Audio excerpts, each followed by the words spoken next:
ഗുണ്ടാ നേതാവ് തമ്പനം ഫൈസലാണ് ന്യൂസ് 18നോട് സംസാരിച്ചത്. തനിക്കിപ്പോൾ ഗുണ്ടാ കൊട്ടേഷൻ പ്രവർത്തനങ്ങൾ ഇല്ല.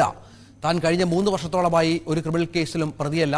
കൊച്ചിയിലെ വിവിധ ഗുണ്ടാ സംഘങ്ങൾ, ഈ കൊട്ടേഷൻ സംഘങ്ങൾ ഈ കഞ്ചാവ് മയക്കുമരുന്ന് വിതരണ ശൃംഖലകളിൽ പെട്ടവരാണ് എന്ന സുപ്രധാനമായ വെളിപ്പെടുത്തലും തമ്പനം ഫൈസൽ നടത്തി. ടോം കുര്യാക്കോസ് തുടരുന്നുണ്ട്. ടോം, ഇയാൾ നമുക്കറിയാം 30ഓളം കേസുകളിൽ പ്രതിയാണ്. ഇയാൾ പറയുന്ന എല്ലാ കാര്യങ്ങളും നമ്മൾ വിശ്വസനീയതയോടെ എടുക്കാൻ സാധിക്കില്ല. ഇയാളെ നമ്മൾ ഗ്ലോറിഫൈ ചെയ്യേണ്ട കാര്യവുമില്ല. ഒരു പക്ഷേ ഈ തന്നെ പൊക്കി പറയുന്നുണ്ട്, അതായത് ഈ കല്യാണ ചടങ്ങുകളിലൊക്കെ ചെല്ലുമ്പോൾ തൻ്റെ ഫോട്ടോയൊക്കെ എടുക്കാനായി ആളുകൾ ക്യൂ നിൽക്കുമെന്നൊക്കെയുള്ള രീതിയിൽ. അങ്ങനെ തന്നെ ഒരു സ്വയം പ്രഖ്യാപിത ഒരു ഹീറോയായി ചിത്രീകരിക്കാൻ ശ്രമിക്കുന്നു എന്നും കരുതാം. പക്ഷെ അപ്പോഴും ഇയാൾ പറയുന്നത് പൂർണ്ണമായും വിശ്വസിക്കണോ എന്നുള്ളതാണ്. ഇപ്പോൾ ഇത്തരം പ്രവർത്തനങ്ങൾ ഏർപ്പെടുന്നില്ല എന്ന് പറയുന്നത് നമ്മളോട് നേരത്തെ സംസാരിച്ച ഇത്തരം കൊട്ടേഷൻ സംഘങ്ങളൊക്കെ പറഞ്ഞു വെച്ചത്. ടോമിലേക്ക് തിരിച്ചു വരാം. ശ്രീ സുഭാഷ് ബാബു ടെലിഫോൺ ലൈനുണ്ട്. സുഭാഷ് ബാബു, ഞങ്ങളോട് സംസാരിച്ചത് ഈ കൊട്ടേഷൻ സംഘാംഗമായ തമ്പനം ഫൈസലാണ്. തമ്പനം ഫൈസൽ വർഷങ്ങളോളം ഈ രംഗത്ത് പ്രവർത്തിച്ചിരുന്നു. ഇപ്പോഴും ഇയാൾ നിശബ്ദമായി പ്രവർത്തിക്കുന്നുണ്ട്. ഇയാൾ ഇല്ല എന്നൊക്കെ പറയുമ്പോഴും എന്നാണ് മനസ്സിലാക്കേണ്ടത്. ഇയാൾ പറയുന്നതനുസരിച്ച് കൊച്ചിയിലെ ഗുണ്ടാ സംഘങ്ങളാണ് ഈ മയക്കുമരുന്ന് റാക്കറ്റുകൾക്ക് പിന്നിൽ. ഇതുമായി ചേർത്ത് ഇവരെ വായിക്കണം എന്ന് പറഞ്ഞു വെക്കുന്നത് എത്രത്തോളം ഗൗരവതരമായ ആരോപണമായി താങ്കൾ കാണുന്നുണ്ട്? അല്ല, ഈ മയക്കുമരുന്ന് കച്ചവടം ചെയ്യുന്ന ആളുകൾക്ക് സഹായികളായിട്ട് ആളുകൾ ഉണ്ടാവണം. അത് കുറച്ച് തന്റെ ചങ്കൂറ്റവും അത് കുറച്ച് റൗഡീസവും ഒക്കെ ഉള്ള ആളുകൾ ഇന്നത്തെ കാലത്ത് അത് കൊണ്ടുപോകാൻ പറ്റുള്ളൂ. പണ്ടൊക്കെ എവിടെ നിന്നും ബോംബെയിൽ നിന്നും മദ്രാസും മറ്റു സ്ഥലങ്ങളിൽ നിന്നൊക്കെ കൊണ്ടുവന്നിട്ട് വിൽക്കുന്ന പരിപാടി ആയിരുന്നു. അത് ഒറ്റക്കൊറ്റക്ക് അല്ലെങ്കിൽ ചെറിയ ചെറിയ സംഘങ്ങളാണ്. ഇപ്പൊ അങ്ങനല്ല. ഇപ്പൊ ഓർഗനൈസ്ഡ് ട്രാഫിക്കിംഗ് ആണ്.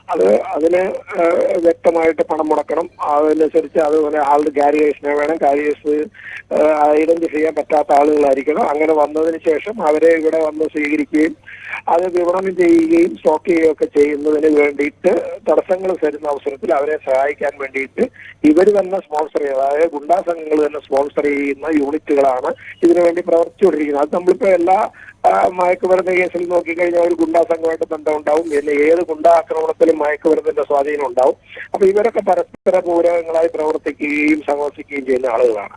അപ്പോ അദ്ദേഹം പറയുന്നത് അദ്ദേഹം സ്ഥിരമായിട്ട് ഇത് ചെയ്തുകൊണ്ടിരുന്ന ആളാണ്. ഒരുപാട് കേസുകളുണ്ട്, അത് അദ്ദേഹത്തിന് അറിയാം. അപ്പൊ അതുകൊണ്ട് അത് വിശ്വസിക്കാൻ പറ്റില്ല. പക്ഷെ അദ്ദേഹം പറയുന്ന വിവരങ്ങൾ നമുക്കൊക്കെ ബോധ്യമുള്ള കാര്യമാണ്. കൂടുതൽ അദ്ദേഹത്തിന് ചിലപ്പോൾ ബോധ്യം ഉണ്ടാവും. എന്തായാലും ശരി, ഈ മയക്കുമരുന്നിന്റെ ഇപ്പോഴത്തെ വിപണനം ഗുണ്ടാ സംഘങ്ങളുമായി ബന്ധപ്പെട്ടാണ്. അവരിലൂടെയാണ് ചെയ്യുന്നത്. അവർക്ക് ആളുകളെ ഇതിലേക്ക് വരുത്തുന്നതിനും വന്ന ആളുകളെ അതിൽ നിന്ന് പോകാതിരിക്കുന്നതിനും പുതിയ പുതിയ ആളുകളെ കണ്ടുപിടിക്കുന്നതിനും ഒക്കെ അവർക്ക് കൂടുതൽ സാധ്യതകളുണ്ട്. ബാക്കി അതിന് ഇവർ ചെയ്യുകയാണെങ്കിൽ മറ്റാളുകൾ അതിനെ ഇടപെടാനോ ആരെയും പിന്തിരിപ്പിക്കാനോ ഒക്കെ വരില്ല. കാരണം ഭയപ്പെട്ടവരൊക്കെ മാറി നിൽക്കും. വന്നു കൂടുതൽ ആളുകൾ അതിലേക്ക് വന്നു കഴിഞ്ഞാൽ അവരെ പിന്തിരിപ്പിക്കാൻ പോലും ആളുകളെ കിട്ടാത്ത ഈ ഗുണ്ടാ സംഘത്തിന്റെ ആക്രമണം കൊണ്ട് ഭയന്നിട്ട് ആരും വരാത്തൊരു സാഹചര്യമാണ്. അപ്പൊ അവരുടെ ഒരു മാഫിയ പ്രവർത്തനമാണ് നമ്മളുടെ ഈ ഒരു ലഹരി മരുന്ന് മാഫിയയിൽ ഉണ്ടാകുന്നത്. അത് കൈവിട്ട കളിയാണെന്നുള്ളത് ഇപ്പൊ പോലീസ് തന്നെ സമ്മതിച്ചല്ലോ.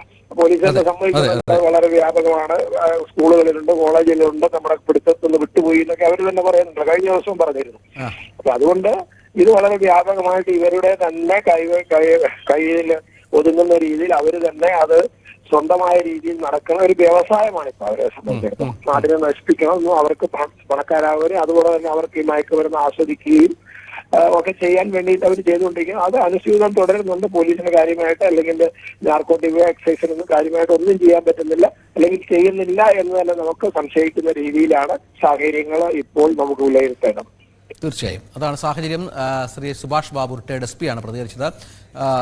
ജനപക്ഷം ബെന്നി, അദ്ദേഹം ടെലിഫോൺ ലൈനുണ്ട്. ശ്രീ ബെന്നി, തമ്പനം ഫൈസൽ താങ്കൾക്ക് അറിയാത്ത ആളൊന്നും ആയിരിക്കില്ല. കാരണം കൊച്ചിയിൽ അത്രത്തോളം കുപ്രസിദ്ധനാണ് ഇയാൾ. കിങ് ഓഫ് കൊച്ചി എന്നൊക്കെയാണ് ഇയാളെ സ്വയം വിശേഷിപ്പിക്കുന്നത്. കാരണം ഇയാളുടെ റീൽസൊക്കെ പുറത്തു വിടുന്നുണ്ട്. ഗുണ്ടാ കൊട്ടേഷൻ സംഘാംഗമാണ് ഇയാൾ. നമ്മളോട് സംസാരിക്കുമ്പോൾ പറയുന്നത് ഈ മയക്കുമരുന്ന് എല്ലാ കൊട്ടേഷൻ സംഘ തലവന്മാർക്കും മയക്കുമരുന്ന് മാഫിയുമായി ബന്ധമുണ്ട്. ഇതൊരു നെക്സസ് ആണ് എന്ന് പറയുകയായിരുന്നു സുഭാഷ് ബാബു. എല്ലാ മേഖലയിൽപ്പെട്ടവർക്ക്, പോലീസുകാർക്കായാലും ഗുണ്ടാ സംഘങ്ങൾക്കായാലും രാഷ്ട്രീയക്കാർക്കായാലും ഒക്കെ ഒരുമിച്ച് ഈ വിഷയങ്ങളിൽ ബന്ധമുണ്ട്. അവരെല്ലാം ഇടപെട്ടാണ് ഇതിൻ്റെ ഒരു വ്യാപനം നഗരത്തിലുടനീളം നടത്തുന്നത് എന്നുള്ളതാണ്.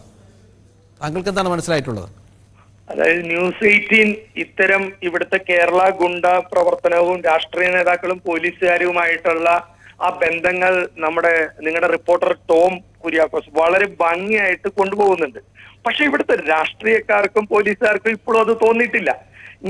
അല്ലെങ്കിൽ ഞങ്ങളുടെ കുടുംബം എറണാകുളത്ത് 3 ബാറും നല്ല ഒന്നാന്തരം കുറെ സിനിമകളും ഞങ്ങൾ എടുത്തിട്ടുള്ളതാണ്. ചാമരം മുതൽ പഞ്ചാബി ഹൗസും യോധ വരെ. ഞങ്ങളുടെ ഒന്നും കാലത്ത് ഈ ബൗൺസർമാരില്ലായിരുന്നു. ബാറിലും ഉണ്ടായില്ല.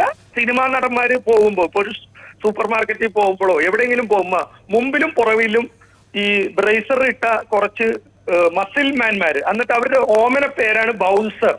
സത്യത്തിൽ അതിന് ബൗൺസർ എന്നല്ല പറയേണ്ടത്. അതൊരു ആൾക്കാരെ ഭീഷണിപ്പെടുത്തിക്കൊണ്ട് സഞ്ചാര സ്വാതന്ത്ര്യം മാറ്റിക്കൊണ്ട് കോടീശ്വരന്മാര് പോകുന്ന ഒരു പരിപാടി. വലിയ സിനിമാ നടനാവട്ടെ, ഊച്ചാളി ചെറിയ സിനിമാ നടന്മാരാവട്ടെ, അവര് പോകുന്നത്. രണ്ടാമത്, ഇവിടുത്തെ DGPക്കും മുഖ്യമന്ത്രി ആഭ്യന്തരമന്ത്രിക്കും ഒന്ന് അന്വേഷിക്കാമോ? ഇവിടെ പാരലൽ പോലീസ് സ്റ്റേഷനും പാരലൽ കോടതിയുണ്ട്. സമാന്തര പോലീസ് സ്റ്റേഷനും സമാന്തര കോടതിയും. നിങ്ങളുടെ ടോം കുര്യാക്കോസ് തന്നെ അവിടെ പോയി ഇന്റർവ്യൂ ചെയ്തിരുന്നു. ഒരു മാന്യൻ പറയുവാണ്, കോടതിയിലും പോലീസ് സ്റ്റേഷനിലും തീർക്കാൻ പറ്റാത്ത എന്ത് വിഷയങ്ങളും ഞങ്ങൾ പെട്ടെന്ന് തീർക്കും. 80ഓളം വിഷയങ്ങൾ തീർത്തു എന്ന് പറഞ്ഞ ഇന്റർവ്യൂ നമ്മുടെ ടോം കുര്യാക്കോസിന്റെ കയ്യിലുണ്ട്. അത് അദ്ദേഹം ടെലികാസ്റ്റ് ചെയ്യുമെന്ന് ഞാൻ വിചാരിക്കുന്നു. ഒന്ന് ആലോചിച്ച് നോക്കണം. പരസ്യമായിട്ട് യൂട്യൂബ് ചാനലിൽ കൂടി പറയുവാണ്. അത് പുള്ളിയുടെ കയ്യിലും ഉണ്ട്. സമാന്തര പോലീസ് സ്റ്റേഷൻ എന്ന് പറഞ്ഞാൽ അന്ന് ഇനി തൊട്ട് നികുതി, ഞാനും താങ്കളും നികുതി അവിടെ അടച്ചാൽ പോരെ. പോലീസ് സ്റ്റേഷനിലും കോടതിയിലും തീർപ്പാക്കാൻ പറ്റാത്ത എന്ത് കേസുകൾ, എന്നിട്ട് വലിയ വലിയ റിയൽ എസ്റ്റേറ്റ് കോടികളുടെ 12-15 കോടികളുടെ കാര്യങ്ങൾ സെറ്റിൽ ചെയ്ത വീഡിയോ അദ്ദേഹം തന്നെ പുറത്തുവിടുന്നു. എന്താണ് ഈ നാട്ടിൽ നടക്കുന്നത്? വേറൊരു കാര്യം കൂടി പറഞ്ഞ് അവസാനിപ്പിക്കാം. DGPയുടെ വണ്ടിയിലും മുഖ്യമന്ത്രിയുടെ വണ്ടിയിലും ആണ് ഇപ്പോൾ കള്ളക്കടത്തും കഞ്ചാവും ഒക്കെ നടത്തുന്നത്. ചിലപ്പോൾ അവരറിഞ്ഞിട്ടുണ്ടാവില്ല. ഡ്രൈവറോ അവരുടെ ബോഡി ഗാർഡോ ചിലപ്പോൾ അവർ തന്നെ. ഇന്നത്തെ കേരളത്തിന്റെ സാഹചര്യത്തിൽ നമുക്ക് നഷ്ടപ്പെട്ടിരിക്കുന്നത് വിശ്വാസങ്ങളാണ്. നേരായ വഴിക്ക് സത്യസന്ധമായി ജീവിക്കുന്നവന് കേരളത്തിൽ ജീവിക്കാൻ പറ്റാത്തൊരവസ്ഥ. കഞ്ചാവും മയക്കുമരുന്നും ഗുണ്ടയും സ്വർണ്ണക്കള്ളക്കടത്തും ഫ്ലാറ്റ് മാഫിയ ഇവർക്ക്. ഇപ്പൊ എറണാകുളത്തെ ഒരു പ്രമുഖ ഫ്ലാറ്റ് റെറ ഒരു നിയമം ഉണ്ടാക്കിയിട്ട് പോലും ഗുണ്ടായിസത്തിലൂടെ 72ഓളം FIR ഉണ്ടായിട്ടും അയാളുടെ മേത്ത് തൊടുന്നില്ല. കൊച്ചിൻ കോർപ്പറേഷന്റെ ചരിത്രത്തിൽ ആദ്യമായി കൊടുത്ത ഒക്യുപ്പേഷൻ സർട്ടിഫിക്കറ്റും കൊടുത്ത കംപ്ലീഷൻ സർട്ടിഫിക്കറ്റും ഗാലക്സി ബിൽഡേഴ്സ്, ജിനാസ് എന്ന് പറഞ്ഞ ഉടമസ്ഥയിലുള്ള ഗാലക്സി ബിൽഡേഴ്സിന്റെ കൊടുത്ത ഈ എന്താ പറയണ കംപ്ലീഷൻ സർട്ടിഫിക്കറ്റും ഒക്യുപ്പൻസി സർട്ടിഫിക്കറ്റും തിരിച്ചു പിടിച്ചിട്ട് ഇവിടുത്തെ വിജിലൻസും ക്രൈംബ്രാഞ്ചും നടുവരൽ ചപ്പിക്കൊണ്ടിരിക്കുകയാണ്. കഷ്ടമല്ലേ? എങ്ങോട്ടാണ് നമ്മുടെ നാട്? ശ്രീ ജനപക്ഷം ബെന്നി, താങ്കളുടെ പ്രതികരണത്തിന് നമുക്ക് ടോമിലേക്കൊന്ന് പോകണം. ടോം, അത്തരത്തിലാണ് ഈ വലിയ ഒരു നെക്സസ് കൊച്ചി നഗരത്തിൽ പ്രവർത്തിക്കുന്നു ഇതുമായി ബന്ധപ്പെട്ട എന്നുകൂടി ഈ വെളിപ്പെടുത്തലിന്റെ ഭാഗമാകുന്നുണ്ട്. പക്ഷെ ഞാൻ നേരത്തെ പറഞ്ഞതുപോലെ പൂർണ്ണമായും ഇയാളെ വിശ്വസിച്ചുകൊണ്ടോ ഗ്ലോറിഫൈ ചെയ്തുകൊണ്ടോ അല്ല നമ്മൾ ഇന്റർവ്യൂ കൊടുക്കുന്നത്. ഇപ്പോഴും ഇതേ പ്രവർത്തനങ്ങൾ തന്നെ ഏർപ്പെട്ടിരിക്കുന്ന ഒരാളുടെ പ്രതികരണമായി കൂടി കണ്ടാൽ മതി.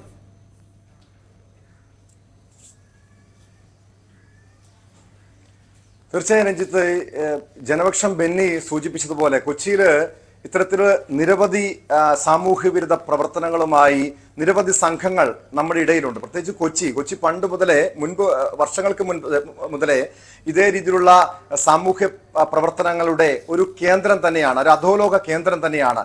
നമുക്കറിയാം, ഇത്തരം വാർത്തകളൊക്കെ വരുമ്പോഴും പോലീസ് ഒരു ചെറുവിരൽ അനക്കാൻ പോലും തയ്യാറായിട്ടില്ല. ഇപ്പോഴും ഈ തമ്മനം ഫൈസൽ പക്ഷെ കഴിഞ്ഞ 3 വർഷമായി ഒരു ക്രിമിനൽ കേസിലും ഉൾപ്പെട്ടിട്ടില്ല എന്ന് പറയുന്നുണ്ട്. അത്തരം അവകാശവാദം ഉന്നയിക്കുന്നുണ്ട്. അത് പോലീസാണ് പരിശോധിക്കേണ്ടത്. മരട് അനീഷും ഭായ് നസീറും ഉൾപ്പെടെയുള്ളവർ ഇവിടെ പുറത്തിറങ്ങി നടക്കുന്നു. അവരെ ഇതുവരെയും ഒരു കാപ്പ കേസിൽ പോലും ഉൾപ്പെടുത്തിയിട്ടില്ല. അതായത് കേരളത്തിൽ 2007 കാപ്പ നിലവിൽ വരുമ്പോൾ അന്ന് ആദ്യമായി കാപ്പ ചുമത്തിയതിൽ പ്രധാനികളായിരുന്നു തമ്മനം ഷാജിയും തമ്മനം ഫൈസലും. തമ്മൻ ഫൈസൽ അതിൽ തൊട്ടു പിന്നാലെ ഗൾഫിലേക്ക് നാട് കടക്കുന്നു. പിന്നീട് 4 വർഷത്തിന് ശേഷം വരുന്നു. ആ സംഭവങ്ങളിലൊന്നും അതായത് ഈ തമ്മനം ഫൈസൽ തന്നെ അത് വെളിപ്പെടുത്തുന്നുണ്ട്. കാപ്പ ചുമത്തിയതിന് പിന്നാലെ താൻ നാട് വിട്ടുവെന്ന്. നമ്മുടെ പോലീസിന്റെ എത്രത്തോളം പരാജയമാണ് അതെന്ന് വളരെ വ്യക്തമാണ്. നമ്മൾ പെരുമ്പാവൂർ അനസിനെ കുറിച്ച് വാർത്ത പുറത്തുവിട്ടു. പെരുമ്പാവൂർ അനസ് കൊലക്കേസിലടക്കം പ്രതിയായ പെരുമ്പാവൂർ അനസ് നാട് വിട്ട കാര്യം ആരും അറിഞ്ഞില്ല. പക്ഷേ ഒരു കാര്യം വസ്തുതയാണ്. കാരണം ഇവരെ, ഈ ഗുണ്ടാ സംഘങ്ങളെ ആരാധനയോടെ കാണുന്ന ഒരു വിഭാഗം ചെറുപ്പക്കാർ നമ്മുടെ നാട്ടിലുണ്ട് എന്നത് അതിന്റെ പ്രധാനപ്പെട്ട തെളിവ് തന്നെയാണ്.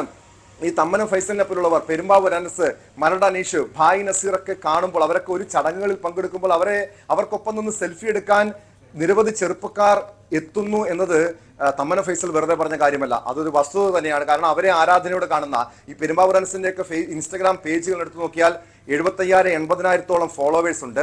ഈ നമ്മൾ ഏറ്റവും ഒടുവിൽ ഈ ഔറംഗസേബ് എന്ന് പറയുന്ന ഇവരുടെയൊക്കെ സംഘാംഗത്തിനുണ്ടായിരുന്ന ഔറംഗസേബിന്റെ ഇൻസ്റ്റഗ്രാമിൽ പോലും 27,000-ഓളം ഫോളോവേഴ്സ് ഉണ്ട്. അങ്ങനെ ഇവരെയൊക്കെ ഒരു ആരാധനാപാത്രമായി കാണുന്ന ഒരു ചെറുപ്പക്കാർ, അത് തന്നെയാണ് നമ്മുടെ സമൂഹം എത്രത്തോളം അപകടത്തിലേക്ക് പോകുന്നു എന്നതിന്റെ പ്രധാനപ്പെട്ട തെളിവ്. ഈ ഡ്രഗ് മാഫിയുമായും ഇവർക്കുള്ള ബന്ധം, അതായത് ഈ പലപ്പോഴും ഈ സ്വർണം പൊട്ടിക്കൽ സംഘവുമായിട്ടുള്ള ബന്ധം, ഇവർക്കൊക്കെ എസ്കോട്ട് പോകുന്നത്, ഈ സ്വർണം കടത്തിനും ലഹരി കടത്തിനൊക്കെ എസ്കോട്ട് പോകുന്നതാണ് ഈ ഗുണ്ടാ സംഘങ്ങൾ. അതായത് ഈ ഗുണ്ടാ സംഘങ്ങളുടെ തണലിലാണ് ഇവിടെ എല്ലാവിധ സാമൂഹ്യ വിരുദ്ധ പ്രവർത്തനങ്ങളും തഴച്ചു വളർന്നത് എന്ന കാര്യത്തിൽ യാതൊരു സംശയവുമില്ല. ഇവർക്ക് പോലീസിന്റെ ഒത്താശയുണ്ട്, രാഷ്ട്രീയ നേതാക്കന്മാരുടെ തണലുണ്ട്. ഇതൊക്കെയാണ് ഇന്നും ഇവർ ഭീതി വിതയ്ക്കുന്ന രീതിയിൽ, നമ്മുടെ സമൂഹത്തിൽ ഭീതി വിതയ്ക്കുന്ന രീതിയിൽ വളർന്നു വരുവാൻ, പിന്നീടൊരു മാഫിയായി മാറുന്നു, പിന്നീട് ഒരു ഗുണ്ടാ തലവന്മാരായി മാറുന്നു. അങ്ങനെ ഇപ്പൊ കൊച്ചി നഗരത്തെ നിയന്ത്രിക്കുന്ന ആരാണ് നിയന്ത്രിക്കുന്നത് എന്ന കാര്യത്തിൽ ഇവർ മത്സരിക്കുകയാണ്. മരട് അനീഷും തമ്മനം ഫൈസലും തമ്മിലുള്ള ഒരു കുടിപ്പകയെ കുറിച്ച് ഫൈസൽ തന്നെ പറഞ്ഞു വെക്കുന്നുണ്ട്. കാരണം തന്റെ മുഖ്യ ശത്രു മരട് അനീഷാണ്. അതൊരു ലോറി കത്തിക്കലുമായി ബന്ധപ്പെട്ടാണ്. മരട് അനീഷിന്റെ സംഘത്തിലുണ്ടായിരുന്ന കില്ലർ ജോണി എന്ന ജോണി ആന്റണിയെ 3 വർഷം മുൻപ് മർദ്ദിച്ചിരുന്നു, ക്രൂരമായി ആക്രമിച്ചിരുന്നു. അങ്ങനെ കുടിപ്പക ഇപ്പോഴും നിലനിൽക്കുന്നുണ്ട്. ഭായ് നസീറും മരട് അനീഷും ഒക്കെ തങ്ങൾ ഗുണ്ടാ പ്രവർത്തനം അവസാനിപ്പിക്കുന്നു എന്ന് പറയുന്നു. കാരണം പോലീസിന്റെ ഇപ്പോഴത്തെ നടപടിയിൽ നിന്ന് രക്ഷപ്പെടാൻ തമ്മനും ഫൈസലും സൂചിപ്പിക്കുന്നുണ്ട്, തനിക്ക് ഗുണ്ടാ പ്രവർത്തനമൊന്നുമില്ല, ഇപ്പോൾ തൊഴിലെടുത്ത് ജീവിക്കുകയാണെന്ന്. പക്ഷെ അത് കൃത്യമായും പോലീസാണ് പരിശോധിക്കേണ്ടത്. ഈ ഏത് രീതിയിലുള്ള ഈ ഗുണ്ടാ നേതാക്കന്മാർ നേതൃത്വം വഹിക്കുന്ന ഒരു പ്രവർത്തനങ്ങളിലും പോലീസ് ചെന്ന് പരിശോധിക്കാൻ പോലും തയ്യാറാകാറില്ല. ഒരുപക്ഷെ പോലീസിന് ഭയമാകാം, അതല്ലെങ്കിൽ പോലീസ് ഇവർക്ക് തന്നെ എല്ലാവിധ സഹായങ്ങളും. തീർച്ചയായും അതാണ് സാഹചര്യം. ടോം കുര്യാക്കോസ് ആണ് വിവരങ്ങൾ പങ്കുവച്ചത്. ഇപ്പോൾ